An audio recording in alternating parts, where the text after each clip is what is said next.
Bonjour les amis et bienvenue aux orchidées de Steph. Aujourd'hui, nous allons faire une vidéo pour parler des orchidées déshydratées. Bon, comment on fait pour voir que l'orchidée elle est déshydratée? On regarde déjà par la feuille. Quand la feuille elle est toute molle, fine et qu'elle est bien veinée, on sait que l'orchidée elle est en déshydratation. Comment on va faire alors? On sort du pot. Là, j'ai déjà rempoté, donc je suis désolée, je ne vais pas sortir, mais vous sortez comme pour la vidéo de le rempotage. Vous sortez, vous regardez l'état des racines, tout ce qui est sec, pourri, on coupe, tout ce qui est vert et en bonne santé, on garde.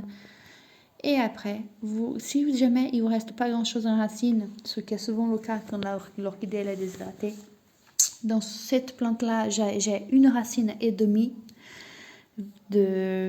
en bonne santé. Donc, je l'ai mis à tremper dans une solution un stimulateur de croissance racinaire. Vous respectez bien le dosage et si vous ne l'avez pas, vous faites la dose d'engrais, mais sans surdoser, juste la bonne dose et vous laissez tremper pendant 1 heure les racines qui restent sans que le cœur y touche. Une fois que vous avez sorti la plante de cette solution, vous procédez au rempotage. Donc, on fait tremper le substrat dans l'eau pendant 1, 2, 3 heures, le temps que vous avez. Et dans ce substrat, dans ce cas-là, on va mélanger la perlite. La perlite, elle va nous aider à garder une bonne hydrométrie dans le pot parce qu'elle va conserver l'humidité. Mais comme c'est un matériel qui a une poussière qui n'est pas vraiment très bonne pour la santé, il faut toujours la faire tremper. Comme ça, il n'y a pas de poussière qui s'envole et on ne le respire pas. Ce qu'on va faire alors, on va prendre le substrat. Là, j'ai coupé beaucoup de racines, donc j'ai mis dans un pot beaucoup plus petit que le pot d'origine parce que l'orchidée elle n'aime pas rester dans le large. Donc j'ai mélangé là un bon fond qu'avec le substrat et après j'ai mélangé le substrat avec la perlite et j'ai mis ma plante. Comme elle n'a pas beaucoup de racines pour tenir droite, j'ai mis 2 petits pics à brochette pour faire office de tuteur. Voilà ce que ça donne dans le pot. Et après, donc vous mélangez la perlite, vous mettez dedans, vous mélangez avec l'orchidée. Et après, à la fin, vous couvrez bien avec le substrat, l'écorce de pin. Et une fois que le rempotage est fait, nous allons faire reposer le pot dans un fond de bouteille avec des billes d'argile et de l'eau.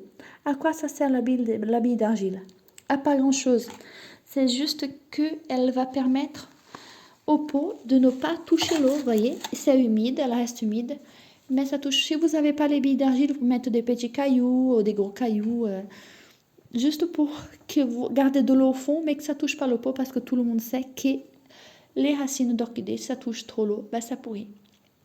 Voilà comment on fait pour pour hydrater une orchidée. Et puis, cela, c'est une orchidée que je fais le même système, vous voyez. Elle est aussi dans le pot avec les billes d'argile, avec la perlite. Elle était en très mauvais état, les racines étaient toutes repliées sur elles-mêmes.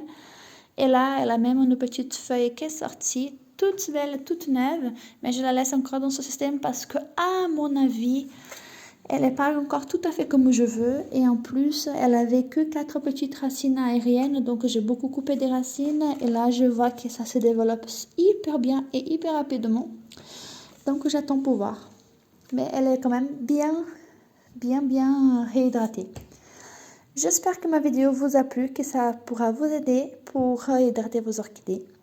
Si vous avez aimé la vidéo, vous pouvez mettre un petit pouce. Si vous voulez partager avec vos amis, ça sera avec grand plaisir. Je vous fais plein de gros bisous et je vous dis à bientôt aux orchidées de Steph.